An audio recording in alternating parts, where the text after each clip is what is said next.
Commonwealth games બાદ ઓલિમ્પિકની દાવેદારી માટે ભારતીય ડેલિગેશન સ્વિટ્ઝરલેન્ડની મુલાકાતે રમતગમત મંત્રી હર્ષ સંઘવીની અધ્યક્ષતામાં સ્વિટ્ઝરલેન્ડમાં હાથ ધરાશે બેઠકોનો દોર અને આજથી 3 જુલાઈ દરમિયાન સ્વિટ્ઝરલેન્ડમાં ભારત તરફથી થશે અલગ અલગ પ્રેઝન્ટેશન। પ્રથમવાર સત્તાવાર રીતે ભારત નોંધાવશે ઓલિમ્પિકની દાવેદારી। વિશ્વમાં અલગ અલગ 16 જેટલા સ્પોર્ટ્સ ફેડરેશન સાથે બેઠક તથા પ્રેઝન્ટેશન કરવામાં આવશે। પોલિટિકલ એડિટર કિંજલ મિશ્રા જોડાઈ ગયા છે વધુ અપડેટ સાથે। કિંજલ, કોમનવેલ્થ ગેમ્સ બાદ હવે ઓલિમ્પિકની દાવેદારી માટે ભારતીય ડેલિગેશન સ્વિટ્ઝરલેન્ડની મુલાકાતે પહોંચ્યું છે અને અલગ અલગ બેઠકો પણ કરવામાં આવશે।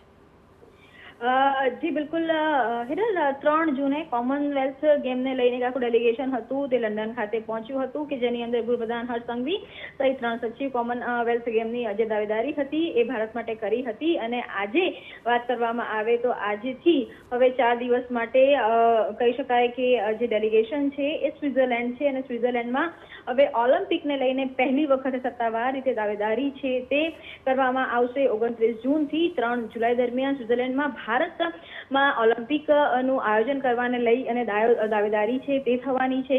આ 4 દિવસની અંદર જે વિશ્વના અલગ અલગ 16 જેટલા જે સ્પોર્ટ ફેડરેશન છે તેમની સાથે પણ બેઠક યોજાશે, પ્રેઝન્ટેશન થશે। ગુજરાતની જો વાત કરવામાં આવે તો ગુજરાતમાંથી 2 આઈએએસ અધિકારી અશ્વિની કુમાર એમ સેનાસન છે તે બેઠકમાં ઉપસ્થિત છે। તેની સાથે જ કેન્દ્ર સરકારની વાત કરવામાં આવે તો કેન્દ્ર સરકારના 3 રમતગમત વિભાગના સચિવ તથા પીટી ઉષા છે તે પણ હાજર રહેવાના છે। ખાસ કરીને ભારતમાં દાવેદારી જ્યારે કરવામાં આવશે ત્યારે અમદાવાદની અંદર ઓલિમ્પિક સિટી બની રહી છે તેને લઈ અને પણ છેલ્લા કેટલા સમયથી અલગ અલગ પ્રોજેક્ટ છે તે હાથમાં છે ત્યારે અમદાવાદને પણ હોસ્ટ સિટી બનાવવા માટેની પણ જે પ્રેઝન્ટેશન છે તે કરવામાં આવશે। જી બિલકુલ કિંજલ, માહિતી બદલ આપનો આભાર।